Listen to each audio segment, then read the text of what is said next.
Hello and welcome to Self-Publishing Insiders Live. I am your guest host today, Mark Leslie Lefebvre with Draft to Digital, and I'm honored to have in the studio with me today, Autumn A. Arnett. Welcome, Autumn. Thanks, Mark. So before we get started, I am going to read a little bit of your bio, and then we'll get into the topic at hand. So Autumn Arnett is a nonprofit executive, diversity consultant, and communications and marketing strategist who has a deep passion for equity in education. And Autumn is also the winner of the 2022 Special Contributions to Equity Award by the American Consortium for Equity in Education, and the 2020 recipient of the Chairman's Award for Leadership Excellence from the National Bar Association's Young Leaders Division. Autumn is also the executive director of the Editorial, I'm going to trip over this, the Editorial Freelancers Association. And Autumn has so many things we're going to talk about. I'm going to pre-invite you right now to come back to talk about equity and diversity and inclusion. But today, the focus is going to be is Unputdownable. So finding the right editor. So Autumn, with that hat as executive director of the Editorial Freelancers Association, welcome again. Thank you so much. Awesome. I before we dig into some of the specific questions I had about editing and stuff like that, how did you get involved in editing and obviously in particular into the role that you're currently at with the Editorial Freelancers Association? So I actually have been editing for over 20 years. Wow. I'm 22 now. And it started as just kind of, first it started, my church had a publications department. So I joined the publications ministry, and then it was little community papers. And then it was, magazines and corporate nonprofit business editing. So in college, I majored in radio, TV, film because I wanted to be Michael Wilbon when I grew up. I thought I was going to be on TV talking about sports all day. Okay. Got advice to, learn how to write, because if you know how to write, then you'll always have a job. Okay. Sometimes good writers are also good editors. And so just continued after college, actually in the writing and editing space. And that's how we got here. Cool. And when did you first book? So you have a book called Let's Stop Calling It an Achievement Gap. When did you release that? That came out in early 2019. Okay. Prior to the slew of awards you started to Prior to the slew of awards, I actually was not general, and I've been a judge of the National Association of Black Journalists Salute to Excellence Awards for years. Right. But it was never something that I saw much value in entering myself. Right. So my unsolicited advice to anyone listening here is submit yourself for the award. Get someone else to submit you for the award. There is actually value. Other people care about it, even if you don't necessarily yourself care. People care. Well, yeah. I mean, come on. I had to riff on the awards that you won immediately because I saw that and went, "Whoa, this is great." But it's recognition for contributions that you make to. Oh, I was going to say to the industry, to the industries, I guess, right? Yeah, absolutely. And again, I think it's really easy, no matter what type of work you're doing, to just love the work and be involved in the work. I was personally one that thought that awards were kind of cheesy, particularly the ones where you have to pay an entry fee to be considered.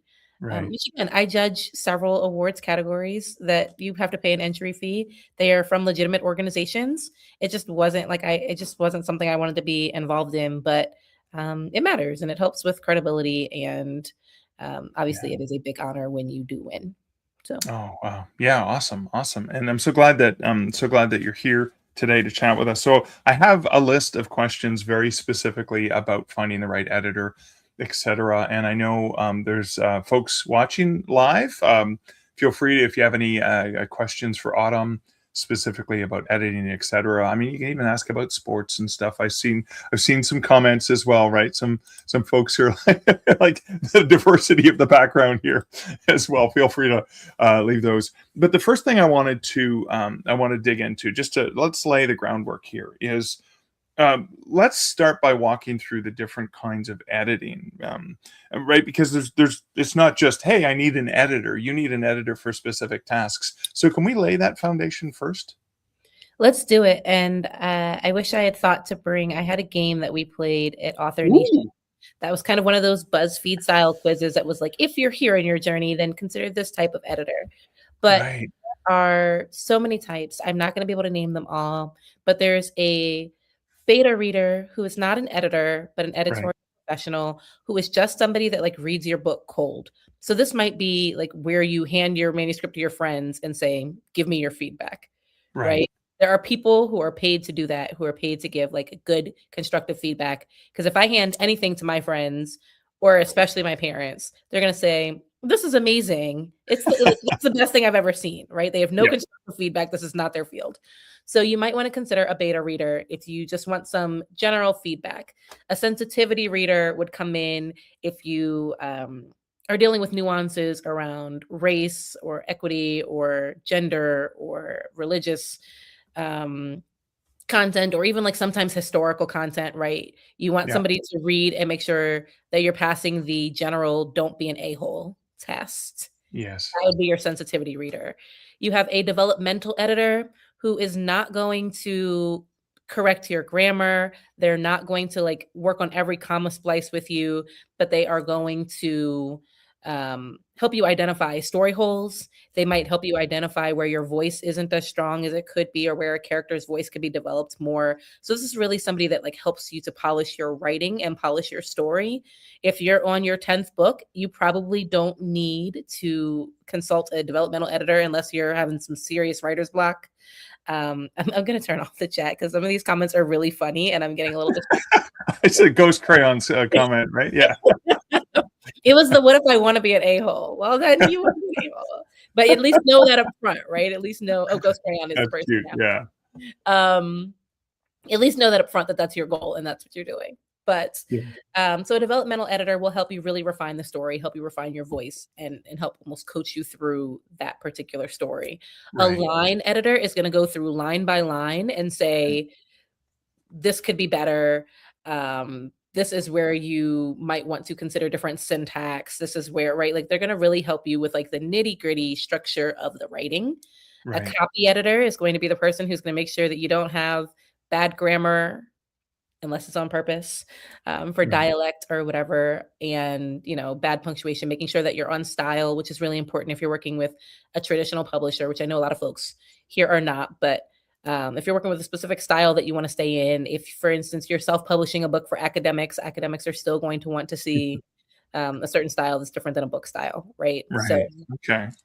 Those are the very broad buckets of editor that might you might encounter. Thank you. Thank you. I appreciate that. And that sort of already answers the first question that I had, is I guess some of the misconceptions that writers have about what an editor does, because I love how you broke that into, here are readers and what they do, like beta readers and sensitivity readers. And then we move over to the editors and the various things that they do. Because I think a lot of and maybe my misperception is here, but I think a lot of writers think, oh, they're proofreading for me, right? And that's one kind of editing. Absolutely. And I think it's really important to have that conversation with an editor that you might go along with. I see one person says that they have a concern around budget and have to do the editing themselves. I would suggest that maybe you don't want to do the editing yourself. There are editors who work at all budgets levels. And so maybe find somebody who can help you, but maybe you don't need all of the types of editor, right? Maybe you can get it through a certain point. You could probably run it through like a Grammarly and get your grammar concise. Although again, like it varies for tone. Grammarly wants to impose its own voice. So there are places where you can use other tools if budget is a concern, and then say like, I'm going to focus on the one thing I really need. Maybe I'm a really strong storyteller. I don't need a developmental editor, but I'm just going through on one draft. I want a one draft and go. So I might need a line editor to make sure, that things make sense before I push it out. I feel good about the grammar. I feel good about trusting spell check in Word, right? But I just need somebody to make sure that my one draft is good. I think that it is really important to kind of be honest with yourself. And I will send you that little game that I put together so people can maybe identify types. Yeah, thank you. Is it something we can link to in the show notes here? And absolutely, yeah. Awesome. Let me see if I can find it I'm not going to find it while we're talking. No, fine. Well, while we're talking, but the other thing too is maybe potentially we put that up as a blog post as well, and with a link back to because I love come on, it's game season, right? It's game season. We love games. It's game season. All right, so I'm gonna add this other comment because it's sort of a question I was going to talk about later. So Layla says it can be intimidating finding the right editor, especially earlier in career. So what are some of the ways that you would recommend? How do you know, right? How do I know if I need a developmental editor or a line editor, or but how do we know what kind of editor we need, and where do you recommend writers usually start with that? Yeah, so I mean, shameless plug, the EFA has a free member directory that you can search. Okay. Um, we just redid our member directory search function. So a lot of these terms assume that you know what a developmental editor does versus a line editor. But we have a Okay. guided search that says, like, if you need this, it should map to these people. Okay. Um, and so I would suggest starting there. It's free for you to use. I would Okay. also suggest, and I might get some flack from our members for this, but I would also suggest reaching out to people who say they offer a free consultation. I don't I don't think it is. I mean, there's an argument for both sides. Obviously, people want to be paid for their time. Right. As an editor myself, I consider the consultation an interview to decide if I even want to work with you. So Right. plenty of people will offer free consultations, and you should try to prioritize those, particularly if budget is a concern. I would also say that personality matters, right? Like, find somebody that you feel like, I mean, I can tell you that all of our editors are good editors, right? That Right. does not mean that every editor in our database is someone you will click with or the right editor for your work. So you want to Right. find someone who you feel like really understands you. You want to find someone who has maybe lived experience that adds to your story or that adds to your um, project that can make you better. You want Okay. to find somebody who feels really interested in what you're saying, really invested in the work that you're working on. No one wants to feel like you hired an editor and they just took on your project because they need to pay their mortgage this month, right? Okay. Yeah. But especially if you're a first time author or a newer author, it has to be somebody that you implicitly trust. It has to be somebody that, like, in our initial conversations, I believe you have my best interest at heart. So when you send me a shredded up manuscript afterwards, I don't take offense. It's hard to not be married to your work. So Right. those consultations, I would say, are really, really, really important. Use the directory, put together a short list of like 10. Yeah, Leroy says have them edit the first 5 to 10 pages. Not all of them will give you 5 to 10 pages. Some do 1 to 2, but Right. ask for a sample edit so that you can see what their editing style And looks like. that's standard, right? Asking for a sample edit, is that something that a lot of editors, so you can say, hey, do we mesh? Do we work together well? It is standard. Not everyone offers it, but no one will be offended by the ask because they know that it is a thing. And again, I think it's just as important. I tell our members it's just as important to know that you want to work with this client as it is for the client to know that they want to work with you. So I think those they take up some time, but those two-way interview abilities are really important for both sides. Awesome. Well, thank you for that. So, and again, the URL where you can actually do the search there is that's the-efa.org. Is that Yes. correct? Okay. And then there's like a hire a freelancer tab, and from hire a freelancer, you drop down to member directory. Awesome. Thank you. So let's talk a little bit about that. You're the executive director of this association. Can you talk a little bit? So what is this association? And it's not just a place where anyone can hang up a shingle and say, "Hey, I'm an editor," right? I'm assuming that there's some memberships and how editors are already pre-vetted before they're members of this association. Yeah, so we actually have editors and writers and other editorial professionals. So there are book coaches, there are Oh, page cool. designers, there Okay. are cover designers, there are people who can just help you with your there's a really important question over here that I want to get to, but I said I was Okay. going to turn away and I came back to the chat. That's Um, okay. I'm paying attention to the questions. I'll try and bring them up. there are people that can help you with pagination. I mean, like anything that you might need to get the book to market, there are people that Okay. can help you in our membership. We don't do a level of like deciding who can and cannot be a member. Okay. We're discussing that, but so far we represent anyone who wants to call themselves an editorial professional, because we Okay. also provide education and Right. support for folks who, maybe you've had a 30-year career for the Department of Justice Yeah. and you're retiring and you've been editing things professionally for 30 years and you want to be an editor. So we want you to Right. come as well. So you can find literally all types of skill levels, all types of backgrounds and experiences. One session we had at our conference was someone she was in criminal justice for 20 Yeah. years, and now she consults people who are writing thrillers and crime dramas. And she Yeah. helps, with the story. And that's what I mean when I say someone whose lived experience can help enhance your Oh, work. I love that, because I was going to ask that, yeah, as well. It's kind of like, so it's not necessarily that this is somebody who has 20 years of experience doing developmental editing or copy editing or whatever, but this may be someone who has 10, 15, 20 years experience in the criminal justice system and can help ensure your book is realistic, Exactly. that you don't go off the rails too much in terms of, no, that would never happen in a courtroom. And okay, that's good to know. So it's not just finding specific kinds of editors. This may be potentially, like, depending on what genre you're writing, this may be a way to connect with the right editor there, or consultant or advisor, specialist.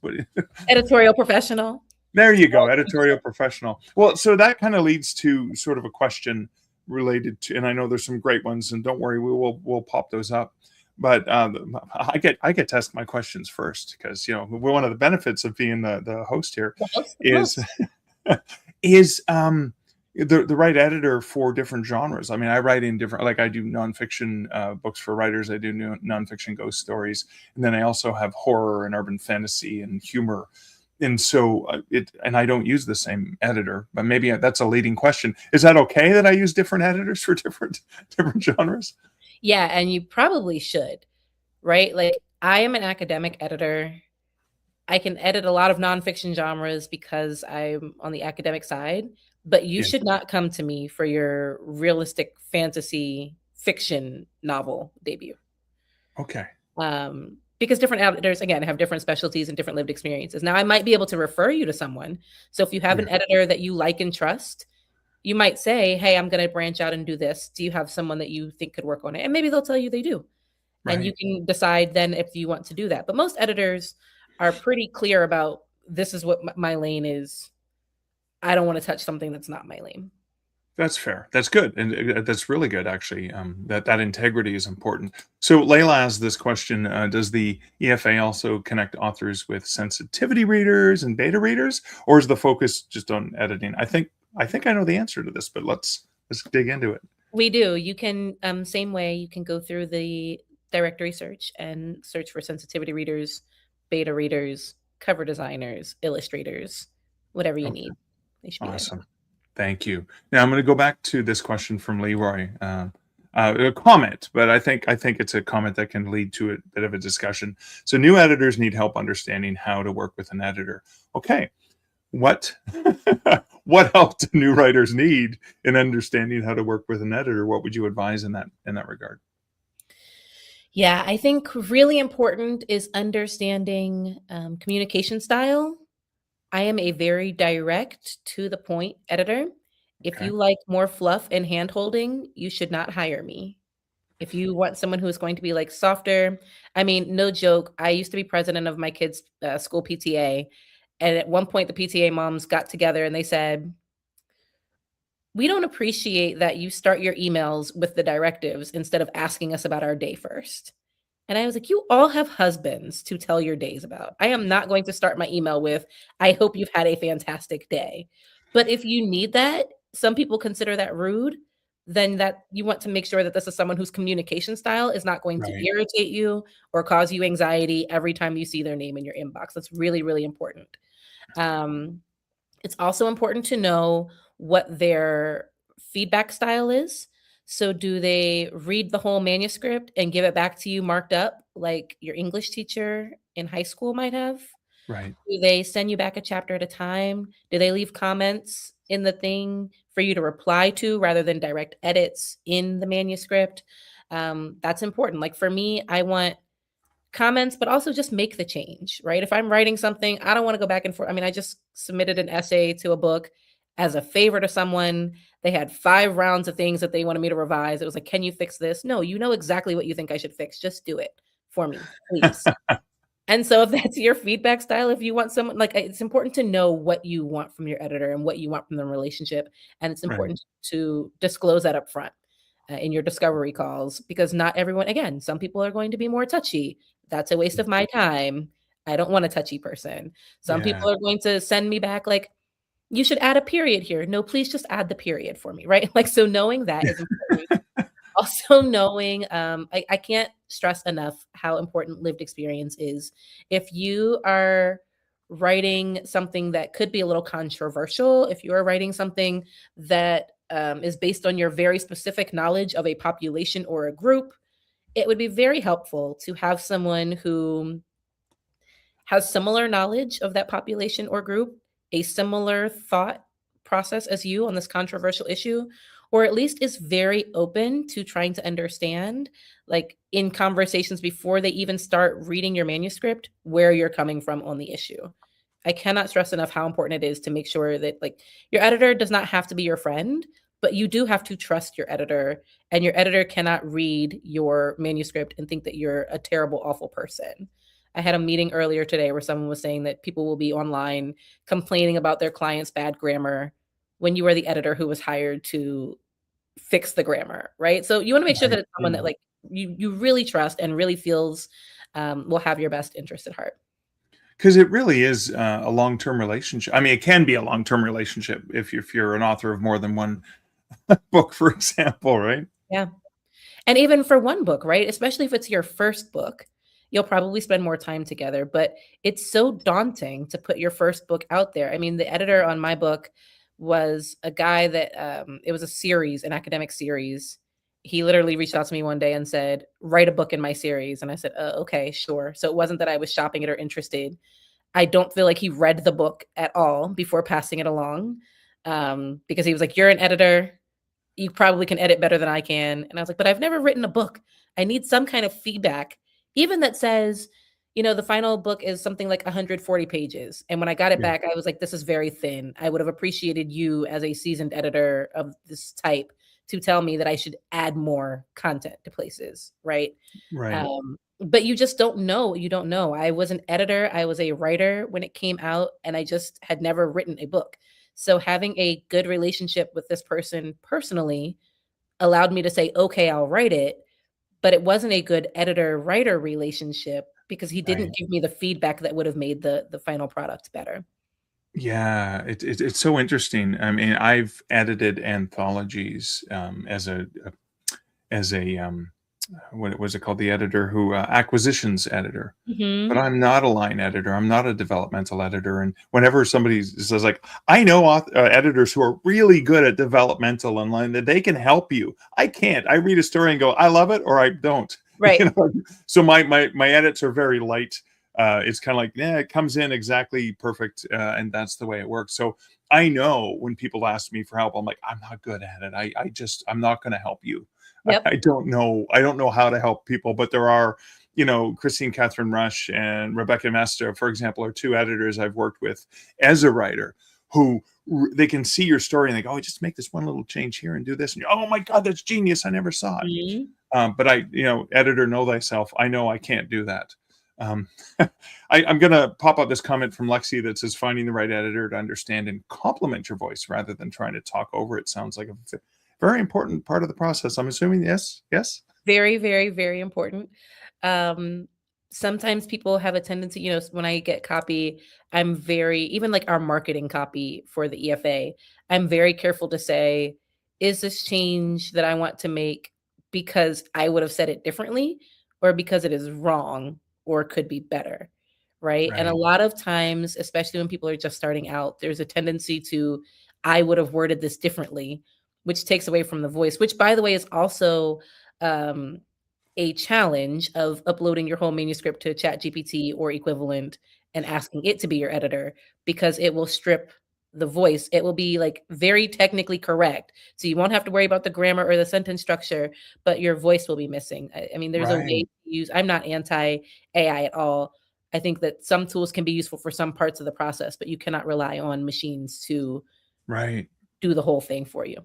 So Right. let me no, I love that, and I want to talk a little bit about some of the processes that I've used over the last several years. Is before I hand my manuscript to a human editor, I will run it through. I purchased a lifetime pro writing aid, Mm-hmm. which is a great deal because I will run my manuscript through and look for things that I know will drive a human editor nuts because there are things I do as a writer subconsciously. They're repetitions, they're little annoying things that I know I've had discussions with editors that just like, oh my god, stop doing this. And it's been really good at helping me weed those out because my fear is I've broken a few editors over the years. Like there's like I can't work with you anymore because I keep doing these things. And I was like, oh, well, the machine doesn't get annoyed with me, so the machine can help me clean these out, and then the human can bring those elements that that I need, where we can like, no, let's talk about this character and Yeah. why they would never say this or whatever, right? Because often when I'm writing in a series, I think the editor needs to know these characters as well as I do in some cases. Is that a way that an editor, a writer could, so it saves two things for me. Saves a bit of money because my editor doesn't have to waste their time on repetitive machine tasks. Yep. They can be a human editor, which is what I need. Is that a fair way of it saves their anxiety and then our relationship. It also saves me a bit of money because the time it takes them to edit is not going to be as significant because they're like, oh, Mark, well, those will be cleaned up by the time he gives me the manuscript. Yeah, that, I mean, I don't know exactly what type of habits you have, but a copy editor versus a line editor is going to charge different rates, right? Yeah. So if you take, and a lot of times people, not always, but a lot of times people will combine services, but that'll be reflected in the rate they charge once they talk to you and understand what you need. So to the extent that you can cut down on the time, I know some editors who have higher rates. And there's a question here about rates that I would like to address in a Oh second. yeah. But Yeah. I know editors that have higher rates that are like, if you're willing to let me put part of this up into AI to do the story mapping, then I will charge you half the price, right? So there Right. are ways that editors and writers can use tools to make the process more affordable for writers. Oh, I love that. It's just a matter of knowing that it's a both and, right? Like if Okay. you are using AI for something, it still requires human thinking. You cannot just allow it to supplant the human brain. But on Yeah. both sides, people can use it to save you some money and some time. I love that. Now, is this the question from Ellen Holmes that you wanted to talk about? So Ellen Holmes says, how do you know if you've overpaid for an edit on a manuscript? Okay, so it's hard to say on the back end if you overpaid, but on the front end, we have a rate chart, also free for you to use. We don't set rates, but we do a survey of what other people are charging. So you can kind of get a benchmark of what a reasonable range for the different types of editing is. Right. Um, you also can decide, I mean, the EFA member profiles will tell you how many years, right? How many years they've been an editor, how many projects or a range of projects they've completed. So you can kind of use that to benchmark against the rate survey to say where you think they should reasonably fall in the range. Okay. Um, a lot of times people are willing to, like, if there is a project that I'm really, really interested in, I'll work with you on the price. So you can always ask on the front end. Same thing I was just saying a second ago. Um, People will say, if you allow me to use an AI tool for this part of it, then I can charge you a little less. So there are Mhm. ways to negotiate on the front end a rate that feels fair and comfortable. You should ultimately understand that, investing in good editing and in good writing is an investment in your craft. It is Right. not always um, super affordable depending on what you need, how much work you need, but you can maybe try to work out a payment arrangement. I personally encourage people to say, I'll pay you based on milestone of completion. So when people pay me, they pay me X amount up front, and then they pay X amount a third of the way through, X amount. That way it allows some off ramps. If you, Right. if we get into it and we decide that this is not actually a good relationship, It gives me some space to say, I've spent X amount of time on this, so I still need to be paid for my time. And it gives you some space to say, there is a natural point where we can say, this is just not working, and I understand how much I'm going to pay for. So I would always encourage you to try to build into your contracts those steps on and off. It also lets you break up the price, so you're not paying it all up front or all at the back end. It Yeah. also stops from things like, so we've had a couple of client complaints where people are like, I hired an editor from the EFA and they ghosted me. And of course, when we follow up, we find out that like somebody was in the hospital for 6 weeks, and it wasn't that they ghosted you, it's that they didn't have a contingency plan. But Right. on your side of things, you still have the deadline that you wanted the manuscript to get out, and you still have an editor that you don't know they're in the hospital, you don't know what's going on, you've already paid X amount of Yeah. money up front, right? So building in to the extent that you can, all of those things in a contract will help you feel like you got what you paid for on the back end. Oh, I like that. Thank you so much. That's a great look at it. I think is there also the question I really want to ask is in terms of I'd had an experience with an editor. I needed a job done really quickly and really cheap. And I learned the hard way that it cost me more time and money in the long run by getting the wrong editor, because the price was right, but it was wrong in the end because it ended up costing me more because I had to hire someone to help me fix it. Yeah. So that kind of leads to sort of a question from Tom, who says, if you've paid for an edit and then a bunch of mistakes are found, like, did you have any recourse? I mean, I had to just go and hire a completely different editor and pay more to get it done. And it took me a lot longer than it would have had I done it right the first time. So there's probably not a lot of recourse. Most people will have to do what you're saying, Mark. I would encourage you as writers to right. either develop your own contracts or very carefully scrutinize the contracts that you get from any prospective editor. I will tell Okay. y'all very transparently, I encourage our editors to develop strong contracts. So everybody should Right. have a strong contract, and you should build into Okay. it what recourse could look like. Right. I think part of it, though, is also understanding that if you hired a developmental editor, there will still be mistakes in the manuscript because they are not there to clean up the mistakes. So Yeah. a Yeah. lot of that is clearly defining the scope of what they're working on and what you're paying for. Yeah. Um, and then you'll have this document that says you were going to do X and that meant Y. If they send you a contract that says I will do copy editing, you will clearly define what copy editing means, in your Okay. contract. That means that I will give you a manuscript that is 98% error free. Obviously, you can't say that it's still human error. Yes. So nothing's going to be 100%. If somebody promises you 100%, I would be skeptical of that agreement.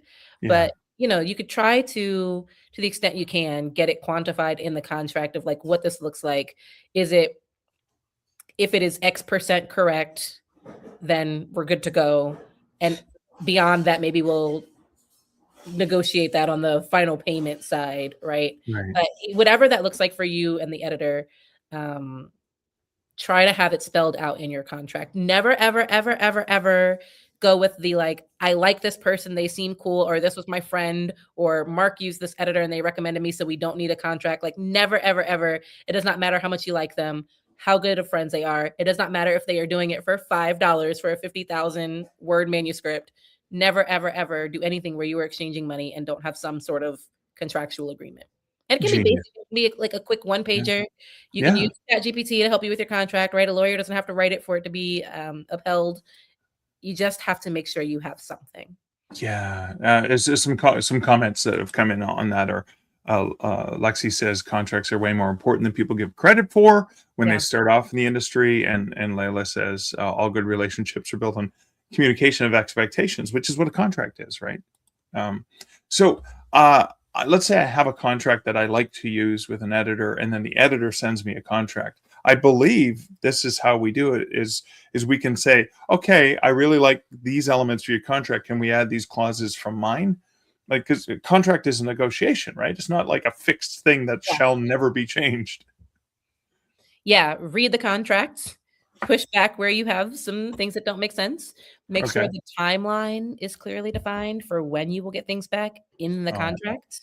right. And make sure, again, payment expectations and milestones are in there. I would always encourage you. I also always encourage editors to pay by the milestone and not half up Right. front, half at the end, or all up front, which I've seen, which feels crazy to me. Yeah. Well, I Also, mean, is all it at the something happens, right? Or end. on either end. But yeah, I like the milestone things. So what are some of the specific milestones that, would be some of those key milestones to include in a contract? Yeah, for me, it's usually like when I send you the first 3 chapters, you owe this amount of money, right? Okay. All right. I just do it by the chapter. Oh, okay. Um, So if you as things get completed and the relationship builds as you move on, you're paying in these lovely installments, which may be easier for both exactly, parties, right? I get some money now, and you don't have to pay all of it now, right? right. And Oh, again, you can decide, like, maybe my 2-page sample edit seemed great, but now you feel like I'm rushing through your edits, and so yeah, you wanna fire me after chapter 4. Build that yeah, in, build a yeah, yeah, termination clause. Either party can separate at any point, but that gives you 4 real chapters of your actual work to yeah. say we do or don't work together. I mean, and maybe it's not even like you feel like I'm rushing. Maybe you just feel like I don't understand your vision. Maybe you're using Okay, a certain dialect for a character and I continue to correct it into what I consider to be proper grammar, right? Like there could be a whole lot of reasons you might want to not continue, but I would always say I would like to know that a couple chapters in yeah, rather than when we finish. And I mean, as the editor, you don't want to waste your time if it's not going to work either, right? Like if this is not going yeah, to be a good yeah. fit, you guys shouldn't pay for something that doesn't work for you. And we shouldn't continue to do work that is not good work that is meeting the client's expectation. Oh, wow, I like that. I really like that. I want to pop up this comment from Lee where it says, "On my first book, I paid for 3 editors before I found one that gave me what I needed, and all 3 charged the same rate." So that's, was not necessarily the rate. So what would so let's leverage Leroy's experience to say, how can other writers not have that happen to them? What would be some of the things to consider? Um, it sounds like the relationship wasn't something that they didn't go on a first date and have a coffee together first or something, right? Is that possible? Possibly what happened? That's what I would guess too. I would suggest that maybe there wasn't a first date and there wasn't it sounds like maybe they gave you the whole manuscript back at the end, and at the end is when you realized that Right. it didn't work for you guys. So just would like to reiterate again how very important it is to have that initial consultation. Some Yeah. people charge a nominal amount, and if you're comfortable with it, maybe you're okay paying their nominal amount for their consultation fee. Um, Again, I think it's something like I do them for free because I would like to know too, do I want to work with you? Yeah. Um, so I think if they are charging the same rate, it means it probably was the right rate. You probably didn't overpay if 3 of them are all charging the same thing. Right. Yeah. But it's really more of a question, it sounds like, of fit and really being good book partners, because that's what your editor is. Your editor is a partner in getting your book to publication. Cool. Thank you. So you said something about seeing if it's the right fit. So your process is, I'll do a few pages so we can kind of test the waters and see what this is like. Do you like me? Do I like you? Do we want to work together? Where, as an editor, like, what are some of the red flags for you? Say, like, you go to work with a writer and you get that sample, and what are some of the things where you go, "Oh no, I'm not. This isn't for me." Like, because you can say it's not like, "Hey, I want to work on this manuscript," because is it something that's going to be enjoyable? Is it something that you see yourself fitting, or like, are there certain things that you say, "Nope, I don't think we're going to be a good fit." Yeah, I mean, if you are an a-hole in your Okay. manuscript, right? Like, you could be a really nice person, but if I read your manuscript, the first couple pages, and it feels like there are a lot of racist tropes, a lot of sexist tropes, even if you are disguising them as that's important for this character, if Right. there is no growth in the character and that person, so I can appreciate a growth arc where you go from ignorant to decent human being. Right. I think that's humanity. But if your character is that for the sake of being that and it doesn't feel like it adds depth, then I don't want to read it. I don't want to work with you. And maybe it's probably still a good story, but I just don't want to deal with it. Right. If you are arguing all of my changes or suggestions, I don't want to do that. And again, this is about knowing the fit, right? Because there are editors who consider their mission as educating you on the craft. I want you to know that you came to me because I was the expert. Take what I say or don't, right? You're free to reject changes and I'll be okay with that. But I will not argue every change. I will explain if you want clarification, but I'm not arguing. So that's one. If I find in our initial conversations that you are trying to talk me way down, my assumption will be that you will try to scope creep and ask me to do more than what is agreed upon. Because when we agree on a rate, I'm serious, when we agree on a rate, you still want more value for your money. Right. So we won't go any further. I try to be very fair. I am very, my rates are fair and they are based on level of experience. Like if you're a first-time writer and it's going to take a lot more labor and work to not only go through your manuscript, but help you understand the process. Some people will charge a little more for that. And some people will charge less because they know you're a first-time writer and you might not be coming into the process with more money. But that's that editor's decision. I don't have a problem working with first-time writers. I do a lot of like free coaching on how to find your voice while I am coaching on the actual manuscript. But that's because I choose manuscripts I really want to work on and stories I really want to see come to life. I think that if you are, we had an instance, this wasn't for me personally, but we had an instance where a client posted a job on the jobs list. He was writing a historical nonfiction. Okay. It seemed fine. The job post seemed fine. It seemed like, okay, cool, very straightforward. And then several members wrote in and said, this guy is a known Holocaust denier who has written 3 other books where he is denying that the Holocaust happened. Seems strange to me to be a Holocaust denier in 2024. It was that he was posting the job list. But there were editors that were willing, that replied to that guy. And some felt like that just wasn't their issue, that they were going to draw a line on. They just wanted to do the work. And some felt like maybe they had an opportunity to educate this man on the fact that the Holocaust was a recorded historical event that has actually happened. I'm not doing either thing, right? Like if you if up front it feels like that fundamentally what you have to say is going to be disruptive to my spirit or I'm going to fundamentally disagree with, not doing it. So it varies by editor, but those are kind of my red flags. Thank you. I appreciate that. So Tom asks, is there a list anywhere of the different kinds of edits and what they cover? And I'm wondering if this is kind of like the kind we talked at the beginning about the kinds of edits. But I mean, we say like this kind of edit, typically the range to pay is this to this. Like, is there anything like that exists on I guess on the, I'm assuming EFA maybe has that in some of the resources? The EFA has it.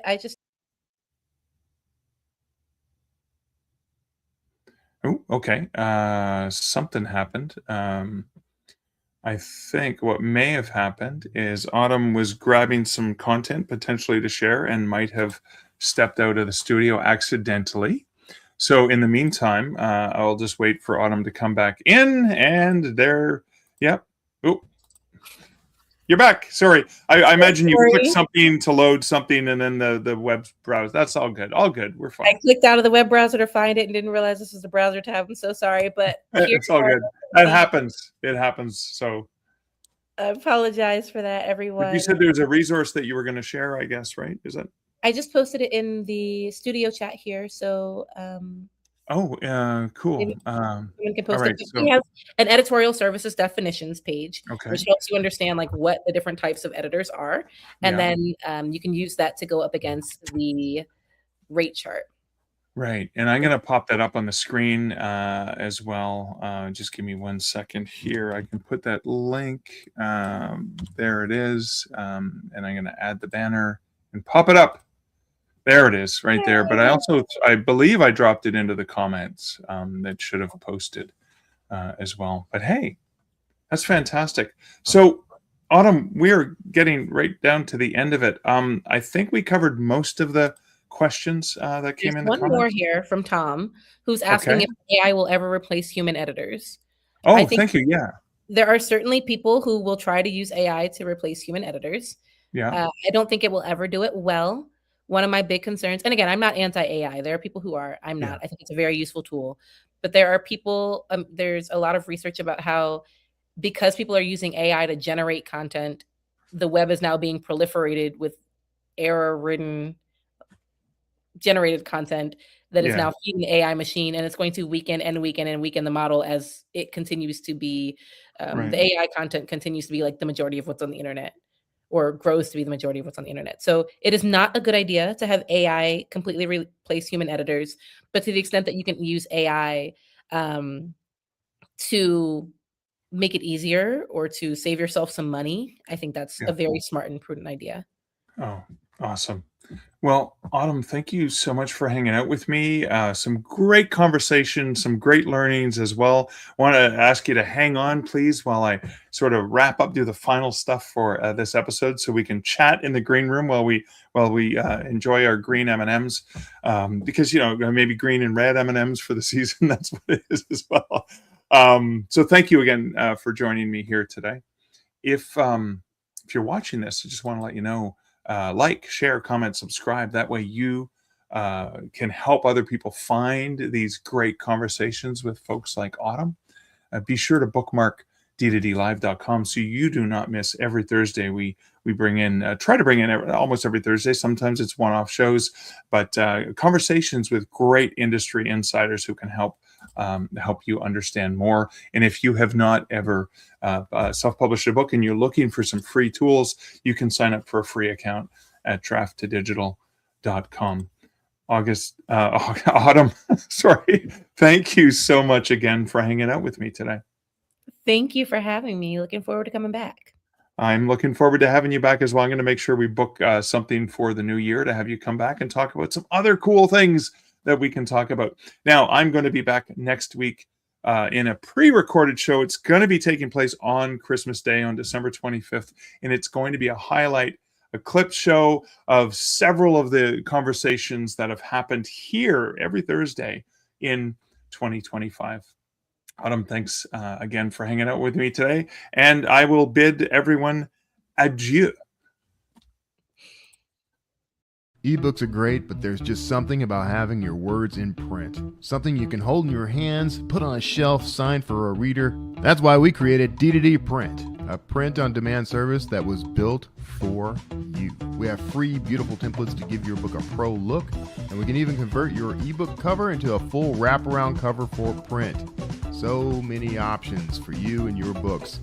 And you can get started right now at draft2digital.com.